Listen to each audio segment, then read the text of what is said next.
So welcome to clearing the core wound that blocks everything your heart desires. And before we start, because I've been looking forward to doing this with you, let's just take a moment to take a couple of breaths.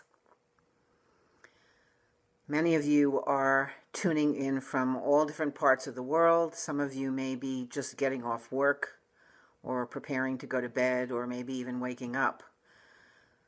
So let's just have a thought of taking some deep breaths. I see many people are joining me. Thank you for joining me. Hi, Linda. Hi, Kathy. As we just connect across the miles.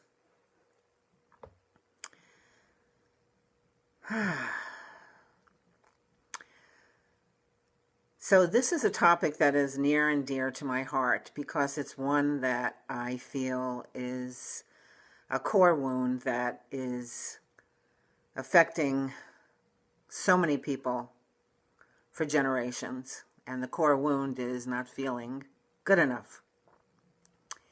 And I want to start out by talking about some of the symptoms of how it shows up in our daily life, because sometimes the ways in which it shows up are not quite so obvious. And I find that when we take the time to focus a little bit more deeply on some of the ways that it plays out in our life, it creates an opportunity for us to see where there's some healing and there's some clearing and releasing, so that we can free ourselves, even go even deeper with some of these wounds. So here's some ways that it shows up in your life, and see which ones you relate to. Holding on to people, relationships that are negative, that are draining, possibly abusive and hurtful because you fear being alone, or feel that you deserve to be treated that way.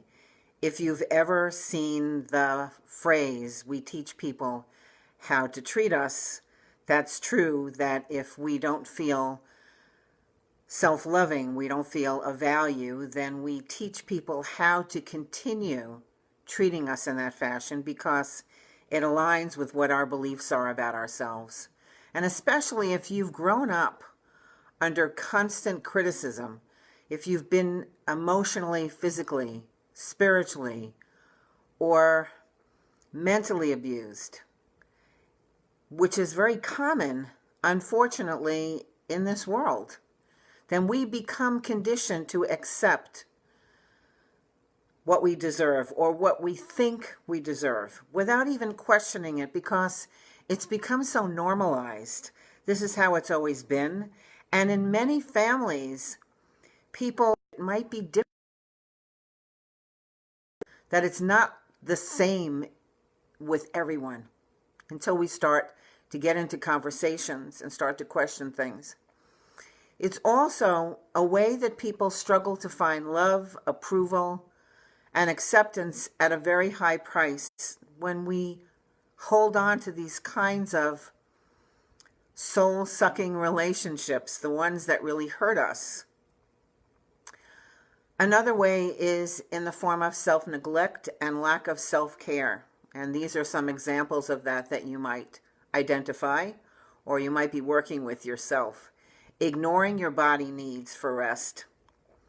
I know that I hear this so often with people who just keep pushing, and sometimes they're working with timelines and they don't stop. They don't know how to stop. And they go beyond the point until they exhaust themselves. They don't eat healthy. They have difficulty saying no when they need to say no. They say yes when they need to say no, or they say yes to everyone and everything who comes to them for help, because that's one of the ways we've been conditioned to be good people, that when people need help, and if we can, we should always say yes.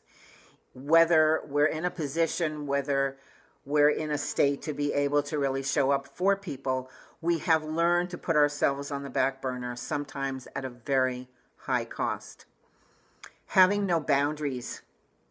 That's a toughie for people because that's not really been well demonstrated out in this world, how to set boundaries or how to set them, but people have difficulty really following up on those boundaries because it pushes up against a lot of this old conditioning about how we're supposed to be with others. And if we hold those boundaries, then we can be accused of being mean or unloving or being unkind, as opposed to really modeling more self-loving and self-caring ways of taking care of ourselves that illustrates the fact that we're worth something, to take ourselves off the bargain rack and start showing up for ourselves in healthier ways. So boundaries is a big one for people. Staying silent when you need to speak up for fear of upsetting or disappointing others so they won't withhold love or abandon you.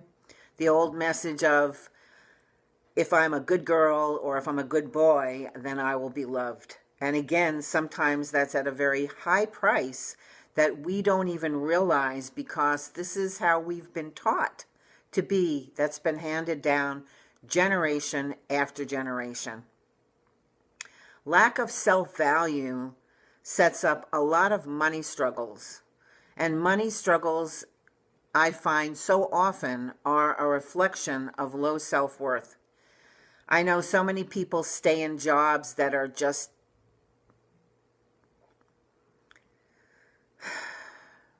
eating away at their soul. And they become fearful to try to look at something new. And sometimes it's a question of a fear of stepping out of their comfort zone or not feeling that they'll find something that'll be satisfying or that they're going to be well qualified, and they might as well just be grateful for what they have, even if every time they get up in the morning they think of, oh, I have to go to that place that I just don't want to go to. Not charging enough for your service. For a lot of people who are self-employed, this is where that lack of self-value comes up. I know that was one of the things that I had to really look at, was, working with this message of, are people willing to pay what I feel my services are worth, and really taking a stand for that. So often people will lower their prices in fear that if they don't keep their prices low, that they won't have clients or they won't have customers, and we end up continually discounting. I don't use that word discount because if you really think of the energy of discounting, it's a way that we dismiss our value. So other ways that shows up in terms of money is not asking for a raise, being afraid that if you ask for more that you might lose your job, or you might be put in a different kind of job that's not what you want because you have the nerve to ask for what you are worth. And of course, that's been one of my issues for a long time when I was working for people, is that there was a lack of recognition that we often heard what we didn't do right, but we didn't get enough of those accolades when we were really were shining and doing well. And that's one of the reasons why I think it's so important to let people know how much we care and value them, because those are messages I don't think we hear enough.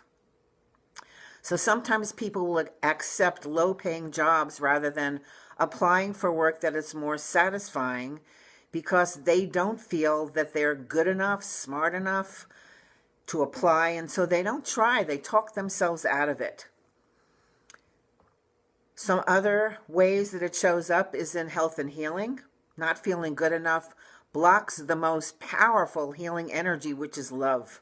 If you feel undeserving as a person, you can create illness and stop the healing process because you don't believe you deserve to be well. And for some, it's a penitence for being wrong or bad. One of the most powerful energies in the world is divine love, and it's the greatest healer. And if we don't feel deserving of that love that is always flowing to us, we end up blocking a lot of the healing that can help us because we don't let it in. got a lot of information here I want to cover with you. So bear with me just a moment. I'm wondering where some of this is landing with you. Are you resonating with some of what I'm talking about? And how many times do you talk yourself out of doing things? How many times do you ignore your intuition and your instincts because you don't feel smart enough, or you think that something is going to be too hard? How many times do you distrust your instincts and intuition so that you avoid taking risks that might change your life? Or how many times have you followed your intuition and your instincts, but you were so attached to what that outcome was? And when we don't feel good enough, we are so powerful in creating these self-fulfilling prophecies that if we think something is not going to go well, we can make that happen so that we can stand back and say to ourselves, see, that's why it wasn't a good idea. That's why I shouldn't have done that, because it worked out exactly the way that I thought it was going to go. And what's really true is that it worked out exactly the way that you expected, and the universe will always support whatever our expectations are. It will always show up to wherever we are putting our energy, and it will always match whatever is where our beliefs are, where our truth is. So I want to share some stories that have always inspired me in working with people who have had the courage and the willingness to go deeper and work with the not good enough wound. So one of my clients, this is like one of my favorite stories. This is a woman that I met when I was doing a live presentation years ago, when they used to have these one-day events with breakout speakers here at some of the local colleges. And there was a woman who I had the opportunity to work with, and she was in a job that she couldn't stand. And she was the kind of person who was very creative and was living in an environment that was very eco-friendly, and she had a real passion for wanting to work with the earth, as well as a desire to be a writer. And she was really struggling at that time with giving herself permission. You know, I kind of give that big sigh, because sometimes it's really just giving ourselves permission to take a risk. One of the things that she questioned was, am I a good writer? Can I really tell a good story? And the more that we worked, the more she began to unravel that. And we worked on our inner foundation, and we worked on healing this wound. And, as I started to watch her whole way of thinking about herself and her work, just watching her blossom was like watching a butterfly emerging from a cocoon. And for those of you who have experienced that in yourself, or maybe in the work that you do with others, there's something so humbling and so beautiful about watching how people just blossom when they are starting to really come home to themselves.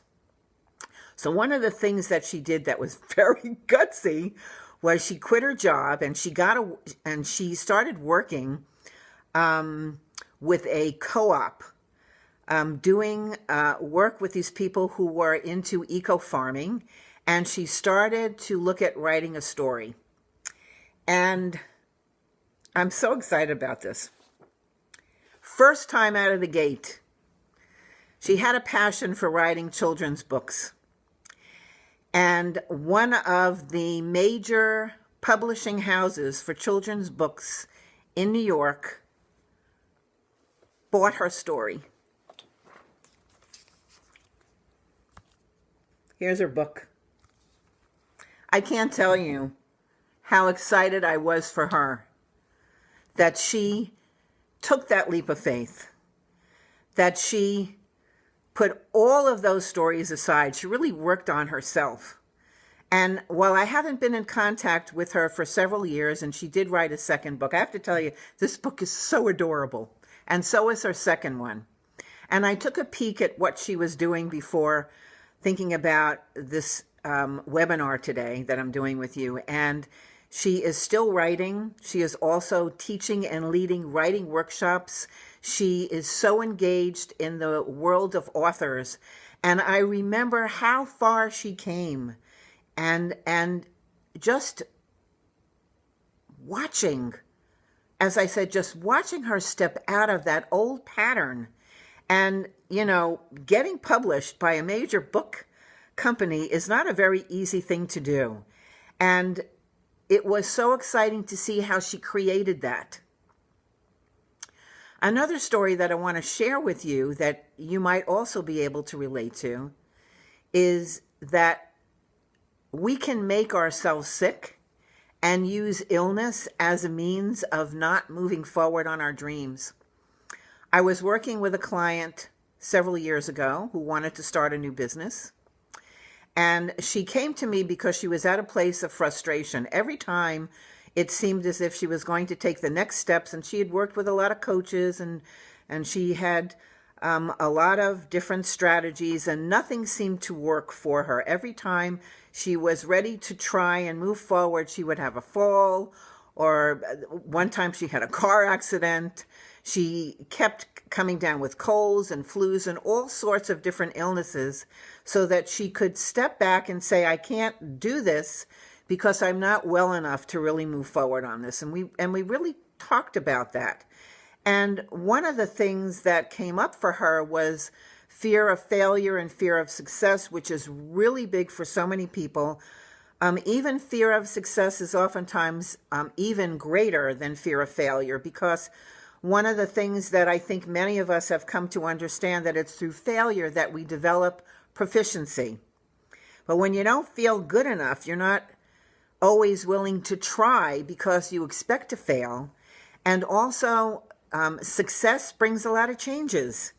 Sometimes there are changes that are not ones that people are comfortable with. You look at a lot of the things that happen with people who reach a celebrity status. Their lives change dramatically.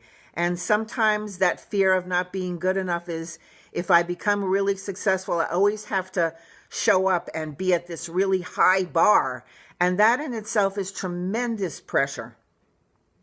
So as we worked more, one of the things that we discovered, that what she was thinking of doing was really more about making money rather than listening to her heart and her soul calling.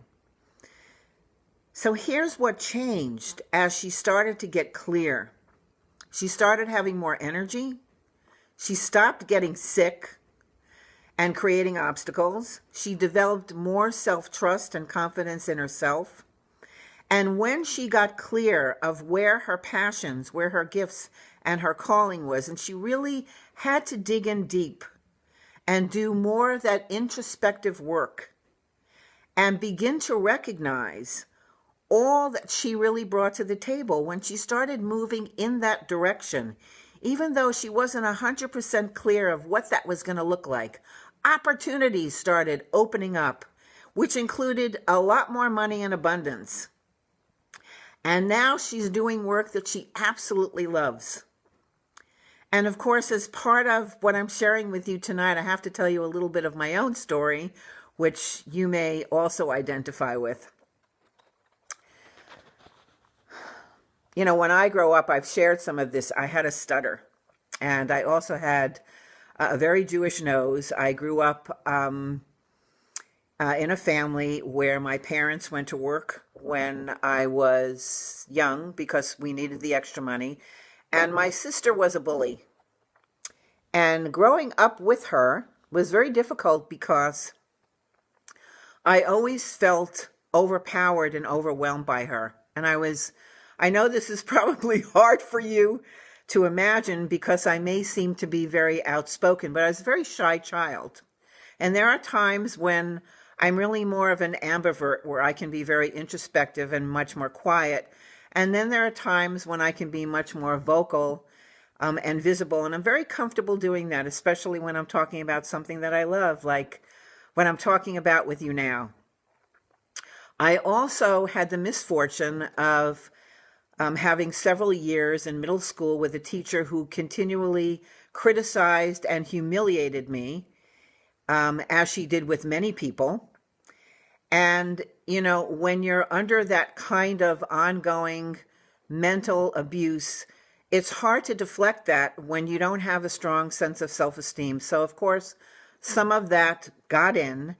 And even though I felt a rebellion against those kinds of comments, it created a lot of doubt and confusion for me.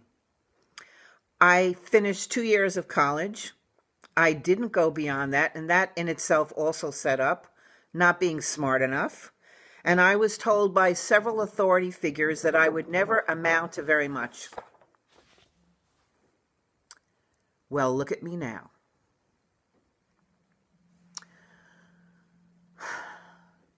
And if you've heard those messages before, and you have been willing to challenge some of those messages by some of the work that you've done with yourself, take a moment to celebrate that, please.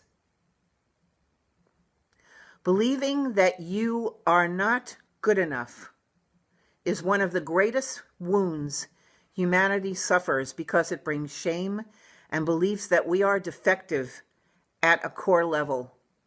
And when it becomes part of our identity, it creates even more suffering, because it's very different from feeling that you've made a mistake because you can correct a mistake.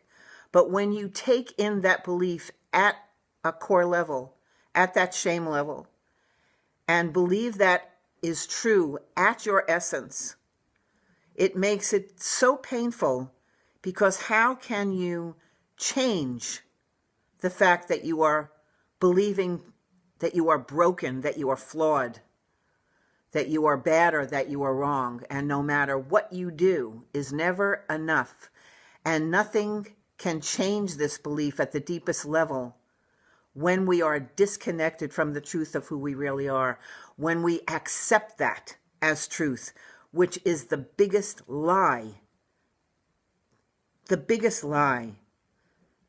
that keeps us in pain, that keeps us separated from our true power, that keeps us separated from all of our heart's desires, which is why this work of healing this wound is so paramount. You are a divine being, a perfect reflection of the divine.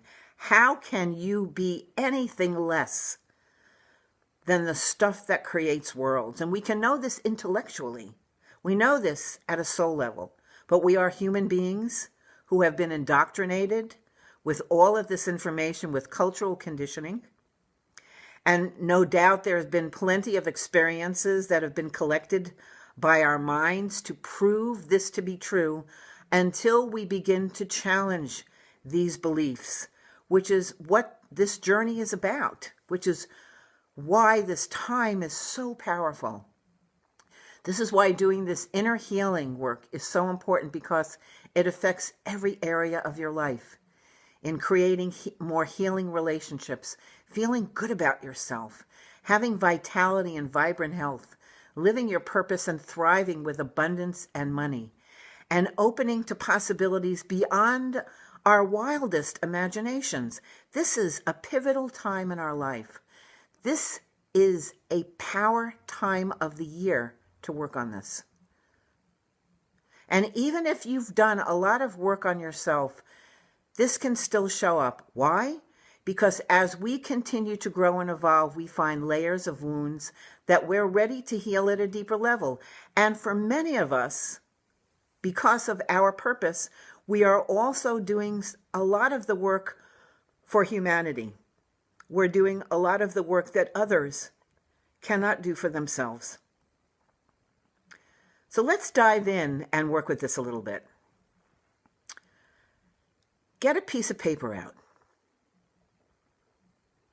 and write down, from some of the things that I've shared, what's really resonated, how this wound might be showing up for you. It might be showing up in terms of financial struggles, health issues, risk-taking, poor body image, emotional eating, or addictive behaviors. I'm going to give you a minute or two. Just write down some things that come up. Just go with the stream of consciousness.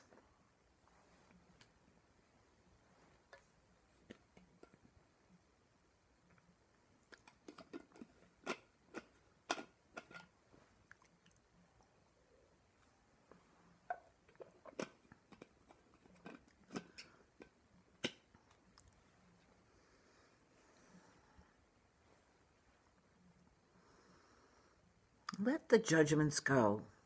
This is just about building more awareness.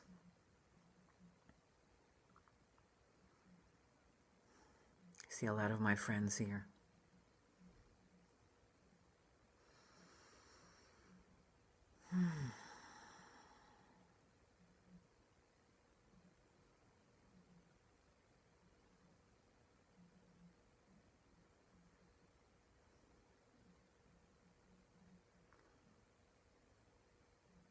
Can you start to see a pattern emerging?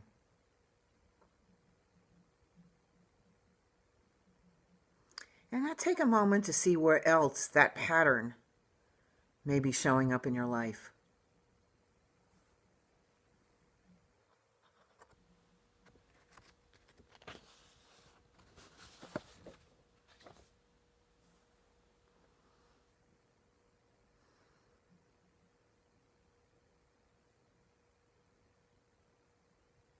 Can you begin to see why healing this wound at the next level of deeper clearing is so important?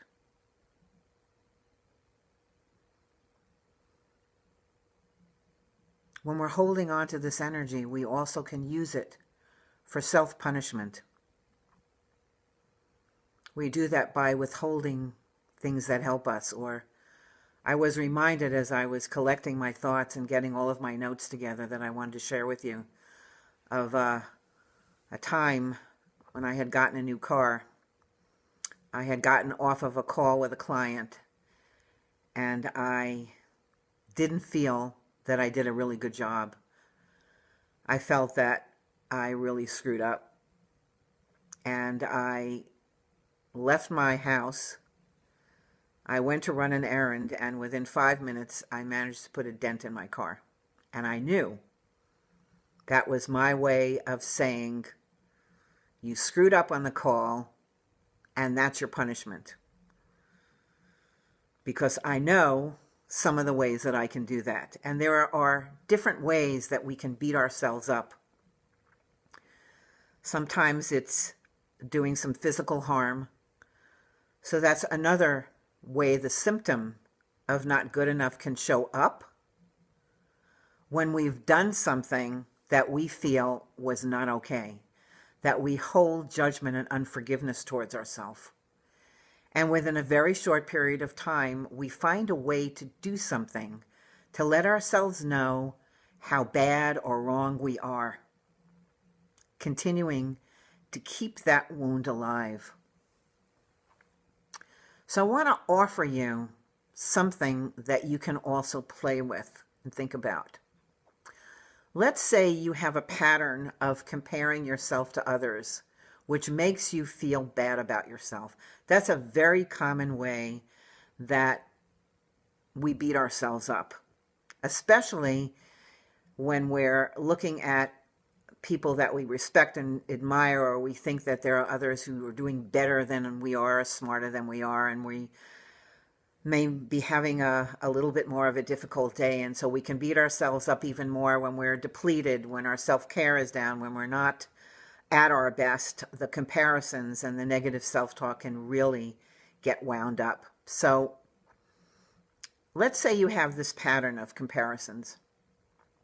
Now imagine if you focused instead on the qualities and the strengths that make you unique and have helped you and possibly others throughout your life. Perhaps there were times that you can think about when your courage and creativity helped you to overcome a situation that you thought was impossible, that you didn't feel that maybe you were smart enough or strong enough or had the strength, or that it was going to be too hard, when maybe you surprised yourself by allowing your brilliance and the choices that you made that helped you to navigate that experience. Maybe you're a great listener for people who need a presence, maybe even to just be with somebody who needs somebody to be with them, or you have the ability to make people feel safe to be real. Those are things that we can easily forget when we're comparing ourselves to others, that we are looking at where we see our shortcomings rather than the things that make us brilliant, beautiful, powerful, strong. Those are the things to focus on because they bring us back to center. They bring us back to that place of truth. So I invite you to play more with that way of seeing yourself. I said that this is a powerful time of year for healing breakthroughs and transformation. It's a time to let go of the need to do more, be more, have more, and to see how amazing you are right now as we approach this new year. This time of year brings up a lot of emotional intensity as we head into the holiday period. Family stuff kicks up, holiday pressures. If you're not in a relationship, it brings up a lot of loneliness. If you are in a relationship that you're not really happy with, it brings that up. If you're looking at buying gifts for everyone and don't have enough money, that's going to bring up money stuff. And it's also a time when we reflect back over the year. When we look at where we started this year, at some of the dreams, some of the intentions, the vision that you had, and to look at where you are and where you're not. And it's also a way that you can celebrate how far you've come, or you can look at how far you believe you haven't come and use that against yourself. November offers powerful transformation opportunities to clear victim and not good enough patterns. It's an especially ripe time to do some deep clearing of old pain and reclaim your true self-worth. This is a very powerful time. Energetically, astrologically, from code currents, this is a time for big breakthroughs. 3 years ago, I hosted a program called Healing the Not Good Enough Wound. And I'm bringing it back on Friday, November 16th, because I think it's time. It was one of my hottest programs. And with everything aligning so beautifully for us to create new stories in the new year, I'm bringing this program back for you. Join me if you're ready to shift this wound now in a big way, to clear the decks for health, for wealth, and more love to come into your life in the new year. You know, one of my favorite stories is of a client who I was blessed to work with for a period of time. I actually started working with her husband and had such a great connection with her. And she came to me because she was unhappy with her marriage. She had 4 children at the time. She had said to me that she realized that she wanted to move on, and she was scared because here she had 4 children. Her husband made a lot of money, and she didn't want to be in that marriage anymore. And so we worked on that, and she was able to strengthen her inner core. And she left that 25-year unhappy marriage to become a successful real estate agent doing work she loves. Every time I think about that story, I can just feel my heart smile. All the people that I have been blessed to work with and watch and see them change their lives because they've been unwilling to keep that not good enough story alive and to keep going back and clearing and freeing themselves from all of these patterns that are holding them back from their destiny, from this purpose. We are here to be happy, to be healthy, to thrive, to make a difference in the world, to share our gifts. We're here for that. not to be struggling, to be in pain, to be in misery and suffering. We're not here for that. In this video, I talked about the symptoms of not feeling good enough. I talked about how it affects your health, your healing, relationships, money and abundance, your life purpose, your happiness level, how it connects you to your true source of power, which is your divine self. I shared with you some ways to look at how it's emerging in your life, maybe in ways that are obvious or some ways that might be unconscious. I invited you to play with a new mindset so that you could begin to change your life.